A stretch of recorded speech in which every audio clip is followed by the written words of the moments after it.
Hello, everybody. Welcome once again to the Record Player.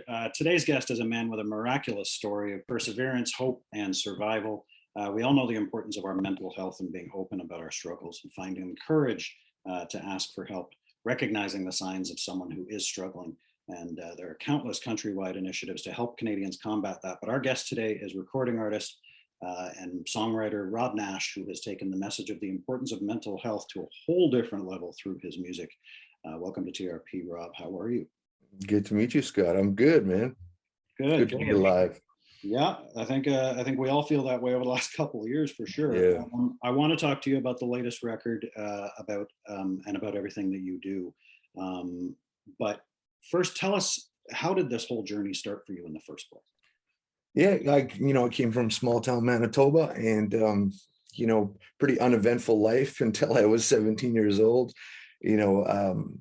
Me and my friends, feeling indestructible at 17, went for a joyride, and my friend who just got his license was a little unexperienced, and we were heading back towards our school, and we pulled out to pass one last car before we got to school, and we hit the brakes on black ice, and we got hit by a semi truck, and my friends were all fine, but I was found by a first responder who happened to be the closest person.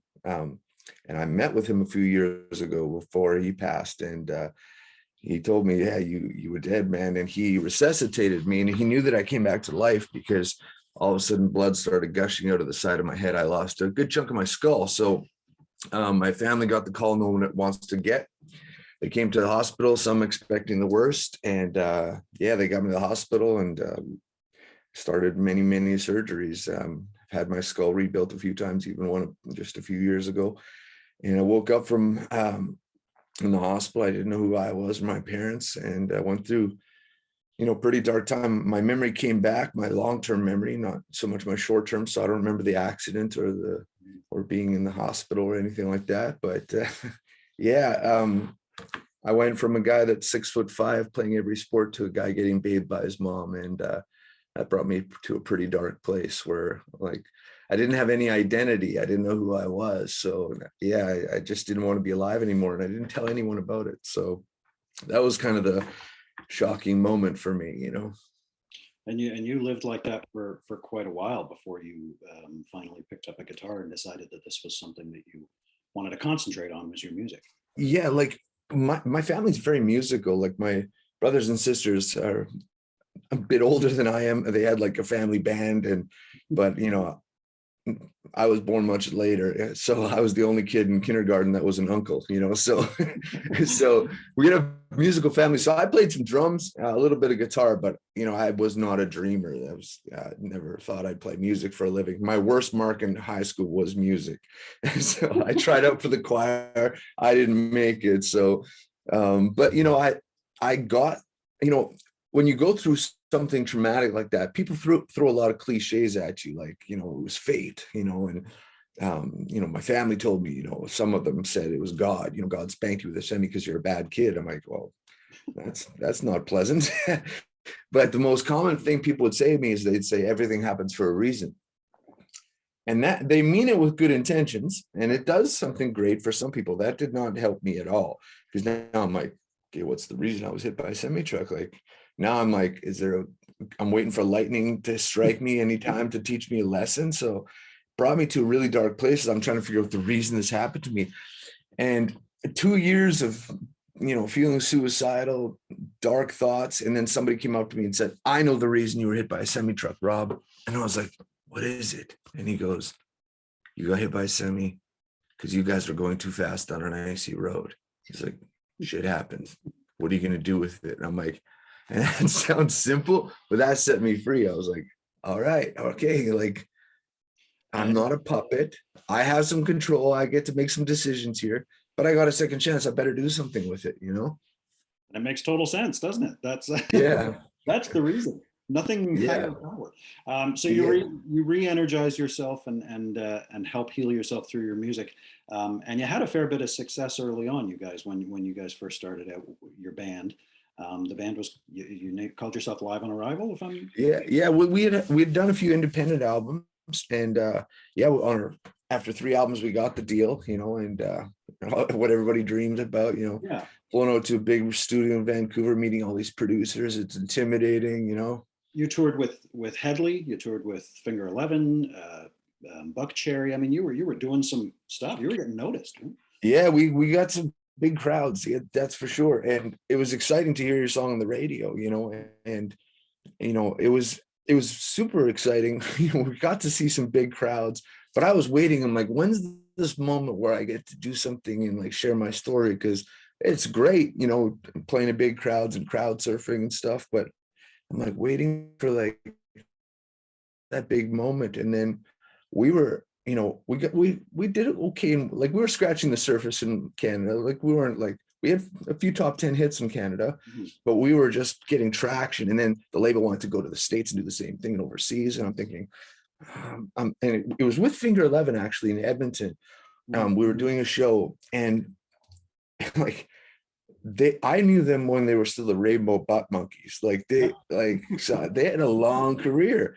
And when we met up with them, I'm like, hey, congrats, because their song Paralyzer was #1 in the US for 7 weeks. I'm not paralyzed, but and they were still just like fighting in this crazy market called music. And I'm thinking, well, I don't want to like, how many years does it take to become them? And I'm thinking, I want to do something special with this. And then I got a call with this offer to go through like schools telling my story. And it was a 9-month tour with me and my guitar. And I walked away from my record deal and everyone thought I was crazy. But yeah, your songs get taken off the radio. And yeah, everybody just thought I disappeared. But I was off to tell my story and start a whole new chapter of my life. So I mean, this was what, 11 years ago that you started doing this tour that you talk of. You walk away from a record deal. You basically say, there's something better that I want to do. There's something that I can do that's a little more important. The other guys in the band were on board with you with that? No, no. Like it was going to be tough. Like I won't get into all the details, but it was. I ended up. It was just going to be me, and I had to refinance my home. It was a 9-month tour with no pay. And it was just like, it's just the right thing to do. And it's like, I just gonna figure it out. So it was just me and a guitar. And then it was supposed to be 9 months. And then we'll see. We'll see if we go back on tour or whatever. And at the end of 9 months, other communities were calling, other schools, and schools were calling back saying, hey, we've never seen an impact like that. Can you come back? Because, that was the reason I played music. Like, you can ask any adult, what do you do? And everyone has an answer. Ask them, why do you do it? And very few people know what to say. For me, it started with why. I wanted to tell my story. That's why. And now what's my vehicle? Music's a good way to tell a story, because Bono said it. Music is like, fame is like currency.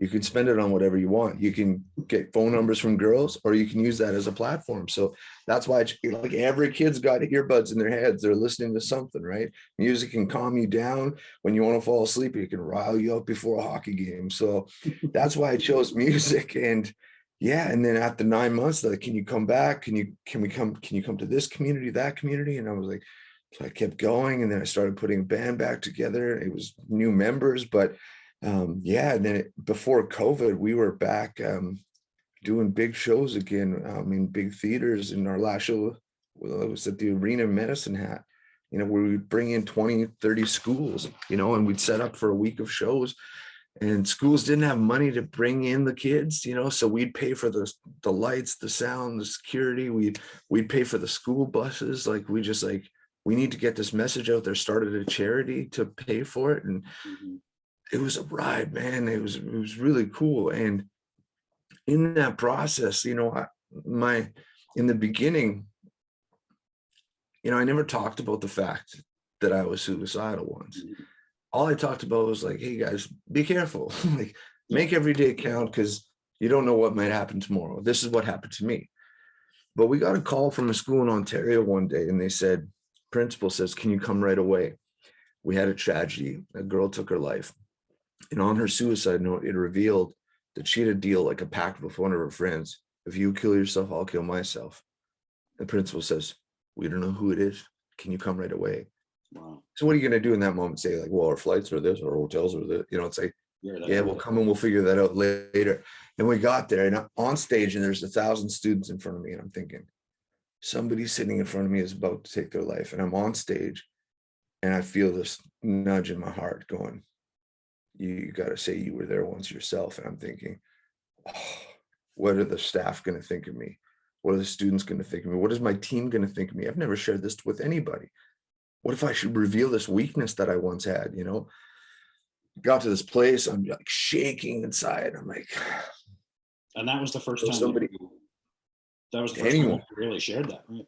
anyone. Yeah. And I'm in front of 1,000 strangers. My team didn't know, Wow. but I'm like, I know somebody in this room is thinking about taking their life. I'm like, you're not alone. I was there once too. And I thought, I'm waiting for this impact, like this shriek from the crowd, but it felt like 1,000 pounds off me. And I was like, and the relationship between me and the audience and my team just went to a new level. And afterwards, I'm getting hugs and staff are thanking me for being vulnerable like that. And then this girl comes up and she hands me this old crumpled up paper and she hands it to me. I'm like, what's this? She goes, my suicide note. I was going to kill myself this weekend. She goes, here, I don't need this anymore. And she walks off with the school counselor to get help. And I'm thinking, what the heck just happened?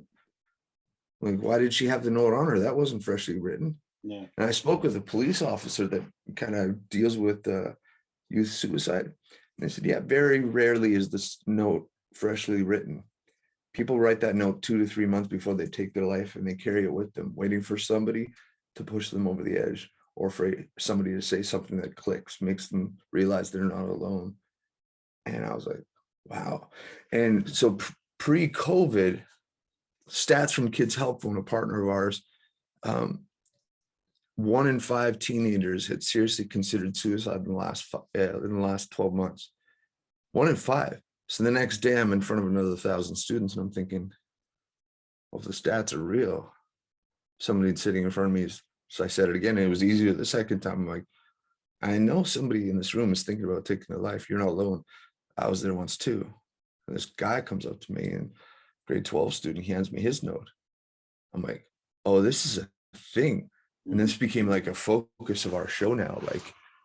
Like I'm not a counselor, I'm not a psychologist, I'm not a social worker, but you can have all the resources in the world, but unless somebody is willing to be vulnerable and give that example, like show that it's okay to open up. Like, again, I'm 6'5", covered in tattoos, you know, mohawk and a beard. I look like the least approachable person ever, you know, but you know, you if you can captivate an audience, you got them, you know. But they relate with you through the music, so that also probably helps. Young people, musician on the stage. I mean, that certainly helps. Show me your arms, Rob, because you took that to a whole new level. You've got those suicide notes, the signatures on your arms, which is incredible. Yeah. We started getting tagged in photos and YouTube videos and stuff of kids making videos to our music or just posting a lyric from our song or a quote from the show, and they tattoo it on their arm where they used to cut. And I was like, man, that was so moving. Like, I wrote that song in my bathroom, you know, and now it's on somebody's arm, you know.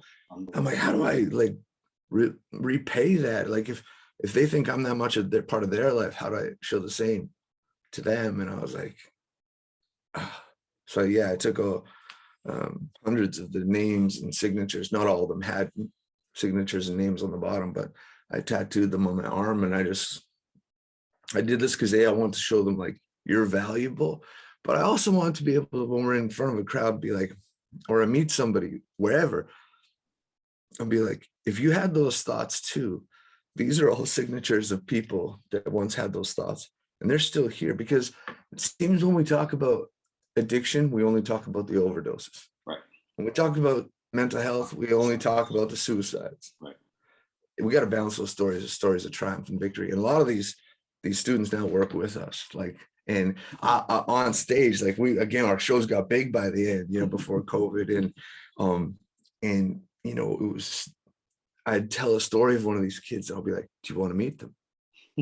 And the crowd's like, and then they'd come out and perform, because this is the interesting part, is after talking with hundreds of thousands of young people, Like this just happened to me in the mall the other day. I'll give an example.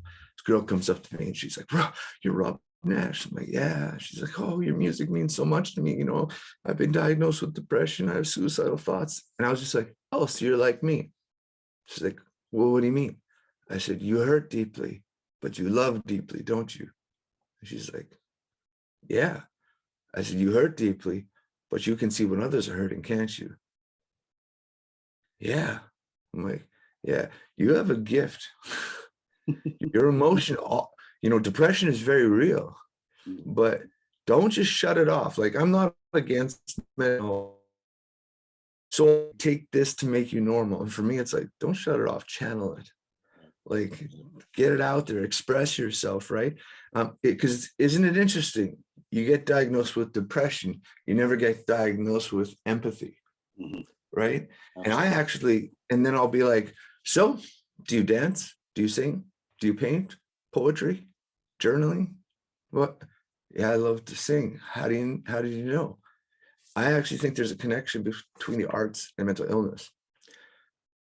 I'm Mhm. like, you have an extra emotion inside of you that you're meant to channel into something. And like, look, why do we have so many suicides and overdoses in Hollywood? It's because these are artists, right? I was going to say in music, it's almost romanticized to a certain Yeah. level with musicians and suicide, right? So, Yeah. So I'll be like, don't shut this off, channel it into something, you know? And like when COVID hit, it was like we all didn't know. Is this gonna be 2 months? It's gonna be right. 6 months. But I just knew there was gonna be a while before they'd let 20, 30 schools come into a building. So I told my team, we got to find a new way to get the message out there. So there was a small crew that did a little documentary on the work that we do, just a 20-minute piece once, but the great people. And so I phoned them up. I'm like, you want to do something together? I was like, let's follow up with 8, 10 of these young people, find out where they are now. So during COVID, we followed up with some of them to get their stories. And oh man, it's been a ride. So we followed up with them. It was like, hey, where are you now? What's been going on? Right. And man, it's been so moving for me personally, you know? That was one of my next questions was going to be, Yeah. how do you, I mean, 11 years ago or 12 years we've been doing this tour. Some of these kids have families now, kids of their own. That's got to be rewarding for you to be able to see these people and see how far they've come.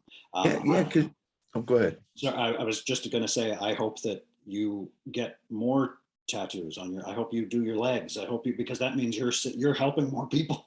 Yeah. Yeah. In the documentary, um, I actually say in the documentary, I'm not going to do any more names. Um, we're going to keep doing what we do, Right. but I don't want anyone to hand me to their note. Now it's going to be public. I kept everything underground. I never wanted the young people to think this was a publicity stunt. Right. That like, because kids can smell bullshit a mile away. So Absolutely. if they're, in the crowd, why is he here? Is this, where are the cameras? Well, there's no cameras. Why is he here? What did he charge? How much did he get paid to come here? Oh, it's free. Oh, he's in debt. And so I never want to be but now through this documentary, it's real. So the only reason I'm not going to do more tattoos is because I never want, now that people are going to see the documentary, I don't want people to be like, I want to give my note to Rob Just yeah. Right. for him to tattoo Uh-huh. my name on his arm, so. I have 5 kids. Each one of them at some point has dealt with some form of mental illness, whether it's anxiety, depression, uh, Yeah. self-harm.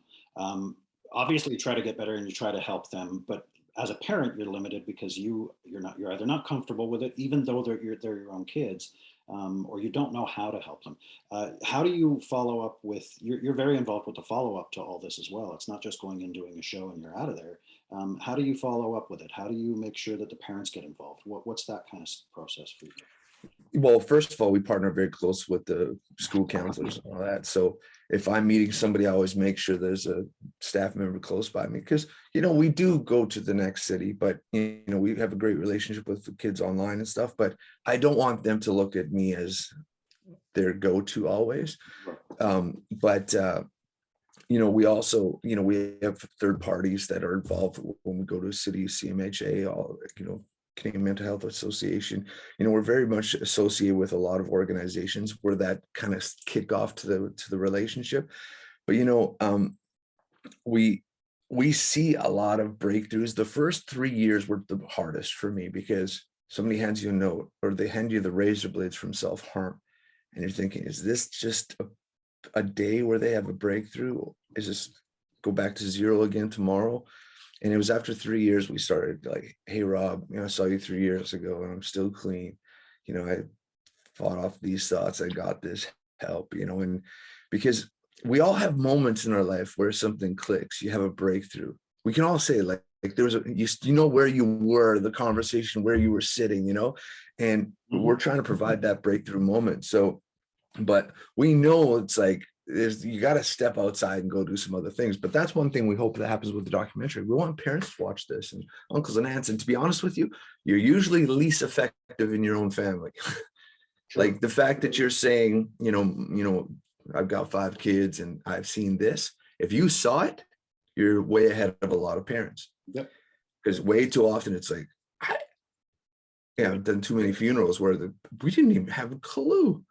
So if you know that, that's great. And a lot of parents say like, hey, what do I say? Like, how do I help?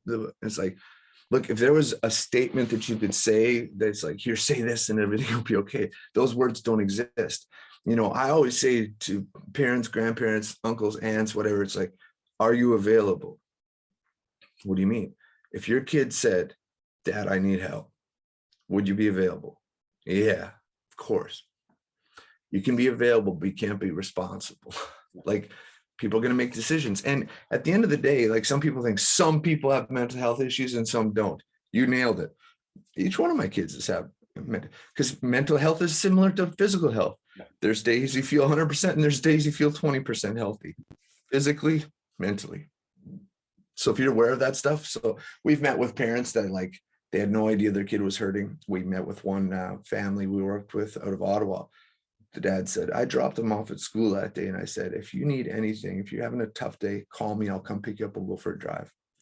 He goes, I'm glad I said that, but that's the last thing I said to him. But he knows he was available. Yeah. He still has regrets and still tragic, but he was available, and that matters to him. That he remembers that moment. If he wouldn't have said that, that would have been harder on him. So yeah, it's there's one kid. One of the highlights for me in this documentary is like, who do we follow up with? Could go to any one of these people, right? And this one kid last summer, he goes, hey, Rob, just want to thank you.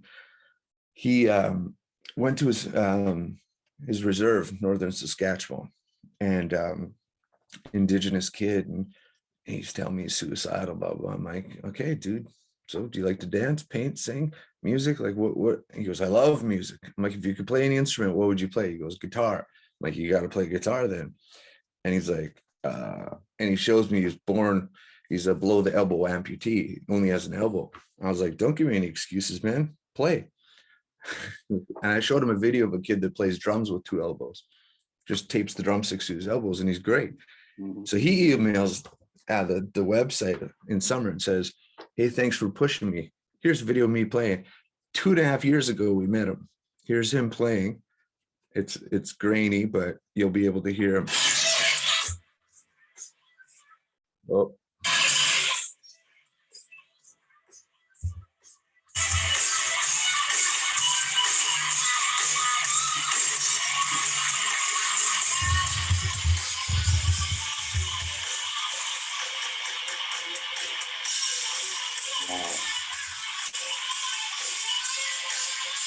See that elbow? That would be impressive in 2.5 years with 10 fingers. He has a callus on his elbow that he uses as a pick. That would be impressive. So he's in the documentary. He's one of the stories. And when we go back on tour, that boy will be on stage with us playing guitar, but not so he can be my guitarist for the rest of his life. I think he'll go on and do bigger things than I've ever done. You've received countless accolades for this program and for your work in general. Order of Manitoba, Service Medal from the Canada's Governor General, Peter Mansbridge, our own newsman, Peter Mansbridge, mentions you in his book, Extraordinary Canadians. I know you would give all those back to help as more people, but I mean, that's something that to be proud of, that makes you want to keep doing this kind of work. Well, yeah, like I said no to awards in the beginning because I'm like, again, I don't want anyone to think, especially the young people, that this is a publicity stunt. But I realized if I accept some of these awards, that gives me a little bit of credibility in schools, in communities, because you know, people look at me and they'll be like, why would we let that guy in front of our kids? Like, he does not look like a typical role model. But so I accepted some of the awards and stuff. And, you know, there was one specifically, I was backstage, and the other 3 awards, you know, they were wearing their army fatigues, they're missing limbs. Yeah. And I'm like, what am I doing here? And the one guy looks and turns to me and he goes, hi. And I was like, hey. He's like, I'll have another glass of champagne, please. I was like, I'm not a sir. Yeah, I'll just get you that. I'll get you that champagne. So I just went and got it for him. Because I'm thinking, I just play music, right? I listen to the promptings of my heart. That's all I do. That shouldn't be worthy of a medal, right?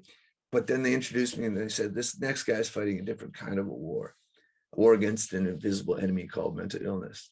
I was like, and as an artist, I was like, ooh, and that became the theme of our new album coming out. So yeah, that our new album is called This Is War. But the more that you do accept those awards, the more not acknowledgement, but the more exposure is getting to the cause, right? Yeah, so it is a good thing to get it out there. You mentioned the new song, it's called This Is War. The album is also called This Is War. I'm not sure if that is the cover or not, but that's it. That is it. Yep. It comes out June the 10th. Tell me a little bit quickly about the song that's out now. Yeah, so This Is War. I'm like, you know, it's a song idea I had a while ago, but I'm thinking, you know, in the Western world, but specifically North America, we think we've created paradise. This is where everybody wants to live, right? But is this really the promised land we think it is? It's where there's most suicides, the most overdoses. So in the song, I kind of challenged that. I'm like, so this is war, not what I thought I'd see. You know, bodies have filled the streets, blood is beneath my feet, you know, so this is war, so this is freedom. You know, where's the hero? It's like, this is the promised land, this is where we stand. But then by the end, it's like, it's time that we unite and fight, because I think we're losing some of the most gifted people to suicide. And like, I've never gone to a funeral, met with parents that say, yeah, good thing our daughter's gone, she had nothing to offer this world. It's always the opposite. It's like, man, she was so gifted, how did she not see it? You know, so you know, it's kind of old school, the album, where it's 18 songs, but it's like, you know, albums used to like tell a story all the way through. This one's like, there's moments we're on the front lines, there's moments when you're in triage, there's moments when you're, you know, having triumph, you know, so it has that theme straight through. So you know, we even have a cover of Papa Roach's Last Resort, slowed it right down, you know. And yeah, so it's really interesting. And there's, you know, as much as I talked about, you know, being from a very legalistic religious home, you know, I also died, you know. I don't look the part, but my spiritual walk's very, very important to me. So it's like, we got to look out for each other, physically, mentally, spiritually, emotionally, you know. And you know, I want to challenge people in every one of those areas, because I'm challenged in those areas, you know. But I think, you know, you got to operate in all of those things to truly heal. I'm assuming that you mentioned it yourself earlier, you're not getting in a gym with, you know, thousands of kids right now. When does that start up again? Have you started making any plans yet? Is it going to be next school year? Is it going to be, are you going to do it? You've done some prison stuff as well. Is there anything planned to come up? Well, bring me back to the prison thing. I have a metal skull, so my memory is an issue. But I don't know. Have a metal skull and my memory's an issue. I have a good excuse at least, right? Yeah, no, I think it might be a minute. Hopefully next school year we get to do some, but bringing 20 schools together, I'm not sure. I don't feel like we're supposed to go back to school, you know, one at a time. You know, we just couldn't meet the demand anymore. That's why we started bringing students together. But what we did is we actually took the documentary and the episodes of Kin like Dylan with the one arm, and we made it, turned it into a school curriculum as well. Oh, So we have, awesome. we put together a team of teachers and doctors and psychologists and social workers. And they took every one of those stories. I wrote a song about each story. So we beta tested this curriculum in 4 provinces, and then took the feedback and made changes, beta tested again. And now it's available, just became available at our website, robbnash.ca. And a school can go in and kids basically watch my story and they're like, what was Rob's struggle? What was his breakthrough? How did he get help? And how is he helping other people now? And then they watch Dylan's story. What was his struggle? What was his breakthrough? How did he get help? How can he help? And they go through 4 modules. And by the end, it's like, what's your struggle? Where could you find a breakthrough? How could you find help? And how could you use your story? And the beta testing has been incredible, where staff are just going, the stuff kids are pouring into these journals is incredible. So that's what we're going to do in the for the next while until we can really get back out there. And hopefully by then, you know, we've stirred some ground, like through the music, through the documentary. We want to pour people, get them to that curriculum, because you know, my producers who produced me for years since my Live on Rival days, they just saw what I was doing now and they're like, we want to be a part of this. And then they were like, so you're going to do a documentary and share your story finally and these stories with the world? I'm like, yeah. Like, how about your music? I'm like, yeah, let's do it. So they started talking with their contacts, and Warner Music Canada, they found out about it, and Warner Music joined with us, and they're helping us get the music out there with the distribution, get us out to radio. Got amazing team: Steve Smith, Anthony Anderson, Jeff Rogers, Eric Alper. Warner Music just really behind it, because they're like, the world needs this. And in a world where the music industry is pretty shady, there's some amazing people joined with us right now, you know. And it's full circle. I mean, you left a record deal on the table many years ago to start doing what you're doing, and now Warner Records has stepped up to start getting. Yeah. Um, what you're doing is incredible, even though you know, I mean, it's amazing. It's selfless. It's unfortunate that you even have to do it, but Yeah. it's good that there are people out there that do. I'm sure there's thousands of people whose lives you've touched. This is War, out on June 10th. I can't wait to hear it. I can't wait to hear the rest of it. I especially can't wait to hear that Papa Roach cover you mentioned. That excites me. Thank you so much for being with us. It's an incredible story, and I hope you keep working away. Awesome. I really appreciate the time. Thanks for helping us get the message out there, Scott. Anytime at all. Thanks so much, Rob. Right, more information could be found you said it yourself, at robbnash.ca. And that's Rob with 2 B's. Thank you so much, Rob. Have a great day. Awesome. Thanks, Scott. Take care.